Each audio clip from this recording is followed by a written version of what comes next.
This might be the one that gets me kicked off this platform. So I'm going to be graphic. It is what it is. Let's talk. Because this week something happened that took us about 400 years to get to.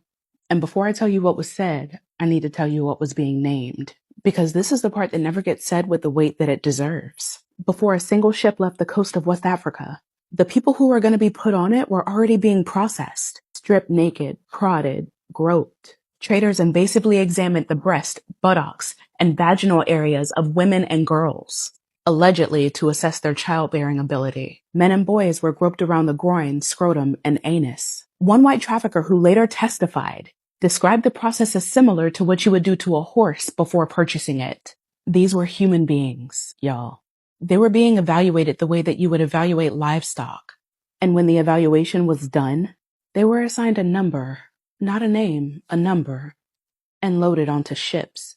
These ships were built into two categories: tight packers and loose packers. Tight packers maximized profit. Human beings were measured with instruments with charts to calculate how many bodies could be chained in a single row. The space allocated per person was roughly the size of a coffin. Men were shackled together in pairs at the wrists and ankles and packed into the hold lying on their sides, unable to sit up, unable to turn over, unable to move. The heat in the hold was lethal and suffocating. There was almost no ventilation. The air was so thick with human waste, sweat, and disease that sailors reported being unable to breathe when they opened the hatch. Dysentery tore through entire decks. People vomited on each other. People had diarrhea on each other. People died chained to the person beside them and stayed there, rotting, until someone came to remove the body. Sometimes that took days. Smallpox spread. Measles spread. The living were chained to the dead in spaces the size of coffins, in heat that historians describe as suffocating and unbearable. In the middle of the ocean, women were kept unchained in separate compartments, not as mercy, but because being unchained made them easier to access. Crew members raped them throughout the voyage, not occasionally, routinely. Those who resisted were flogged.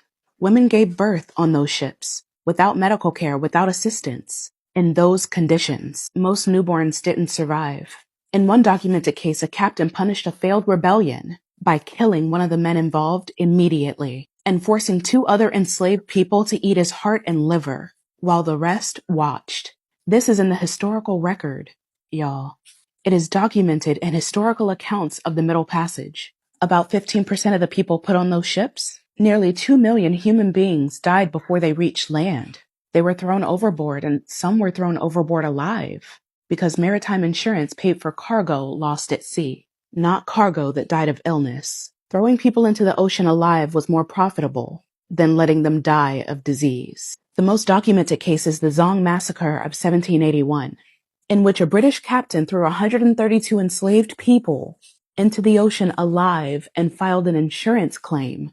The case went to court. The question before the court wasn't whether a crime had been committed, though. The question was whether the insurance policy covered the loss. The ones who survived the crossing arrived at a port and then were processed again. Before they were sold, their skin was rubbed with oil to disguise cracking and lesions. Their heads were sometimes shaved to remove gray hairs and bacteria, to make them look younger and healthier than they actually were. They were examined again by buyers, poked, prodded, molested. George Washington, who would become the first president of the United States, specified in writing in 1772 that he preferred enslaved people not exceeding 20 years of age. He was placing an order for human beings, like you would place an order for food, and the ones who were purchased were put to work. About 80% of enslaved Africans transported across the Middle Passage ended up on sugar plantations in South America and the Caribbean, where the mortality rate was so high that the entire enslaved population had to be continuously replaced through the ongoing slave trade. People worked from before dawn until after dark, in gangs, cutting sugarcane in tropical heat. Feeding it into mills regularly took fingers, hands, and arms. Life expectancy on a sugar plantation was measured in years, not decades. The system consumed people. That was the model. You work them to death and then you buy more. In the United States, enslaved people were raped systematically by the men who owned them, by overseers, by anyone the law permitted. And when those rapes produced children, those children were born enslaved. The enslaver's blood ran through the veins of the people that he owned. Families were deliberately separated at auction. Children sold away from mothers, husbands sold away from wives, with the specific intention that they would never find each other again. Their languages were criminalized. Their religions were outlawed. Their names were replaced with the names of the men who owned them. Reading and writing were made illegal. The systematic destruction of identity, culture, language, family, and humanity was not incidental to the system. It was the system. You can't enslave a person that knows who they are. So they made sure people didn't know. This ran for 400 years. The records are a little fuzzy, but between 12 and 14 million people were stolen from Africa. Nearly 2 million died on the crossing. Tens of millions more were born into slavery in the Americas. The wealth generated by their labor built banking systems, the insurance industries, the textile industries, and the national economies of Britain, Spain, France, Portugal, the Netherlands, and the United States. That wealth was inherited, it was compounded. It is still here. When Britain abolished slavery in 1833, the government paid £20 million in compensation, equivalent to about £2 billion today. That money went to the enslavers, not to the enslaved. British taxpayers were paying off that debt until 2015. Lloyd's of London, which insured slave ships throughout the trade, they formally acknowledged the history and apologized for it. But the wealth didn't disappear. It compounded. The cotton that enslaved people picked in Mississippi in 1850, it built the textile industry that funded the Industrial Revolution. None of that wealth was ever returned.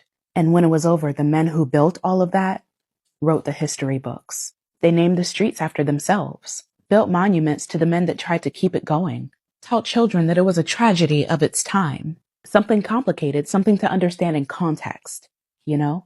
This week, 123 countries stood up at the United Nations and said, no, we see it, we name it, the gravest crime in the history of humanity.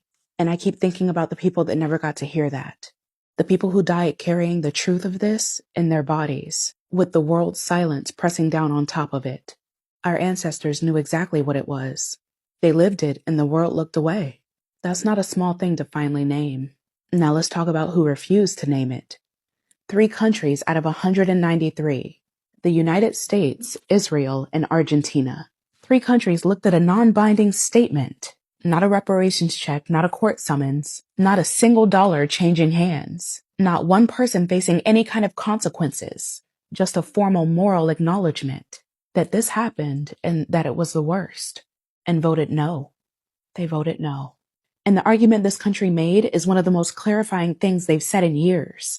The U.S. Deputy Ambassador stood up in that hall and said, "The United States does not recognize a legal right to reparations for historical wrongs that were not illegal under international law at the time they occurred. They built the legal system that made all of that legal. They wrote those laws. They enforced them. They sent men with guns to drag the people back that survived long enough to escape. They fought a war. Hundreds of thousands of people died, specifically to keep those laws in place. And now they're sitting behind those same laws as their defense, as proof that they don't owe anything. The country that engineered the legal architecture of chattel slavery is using that same architecture like a shield. That's a confession if I've ever heard one." And then there's Europe. Europe didn't vote no. They abstained. And I want you to hear what Europe said in order to explain that.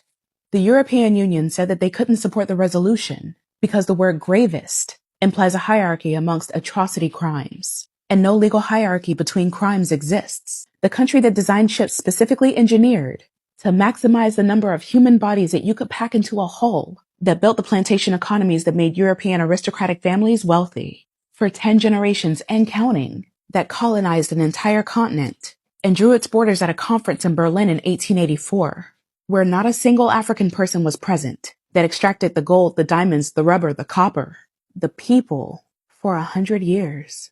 And are still sitting with that wealth in 2026, had concerns about an adjective, not the 2 million people thrown into the ocean, not the women raped on those ships, not the children sold at auction, the word used to describe all of it.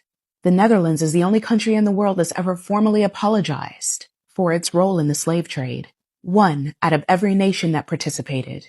1 apology in the entire history of the Western world. But look at who said yes, right?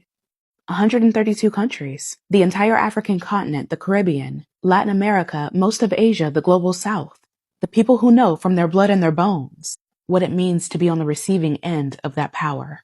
They didn't hesitate. They didn't debate language. They didn't have concerns about adjectives. They called it what it is without flinching, without qualifying, without apologizing for the clarity of it all. And for the first time in the history of international law, it's on the record. What happened to African people wasn't complicated. It wasn't a product of its time. It wasn't something we need to understand in context. It was the worst thing human beings have ever done to each other. 123 names on it. So let me be clear about what this week was and what it wasn't. It wasn't justice. It wasn't reparations. It wasn't accountability. No one's going to prison. No check is being written. No land is being returned. No wealth redistributed. It was 123 countries agreeing on a word, a non-binding word, and even then it was too much for some people. But that word, after 400 years of refusing to say it, is not nothing, because our ancestors carried the truth of this without anyone official ever confirming it. They knew what it was. We have always known what it is. And for generations, we were told we were exaggerating, that we needed to move on, that it was a long time ago, that people asking for acknowledgement were the problem. 3 countries said no, but 123 said yes. And the people who built this world on the bodies of our ancestors, who designed ships to fit more of them in, who rubbed oil on their skin to hide the damage before putting them on the auction block, who bred them like livestock and sold their children and raped their daughters, and then wrote history books calling it complicated, spent 400 years trying to make us forget that we were worth fighting for. This week, the world disagreed. That belongs to us. It always has. And nobody gets to take that back.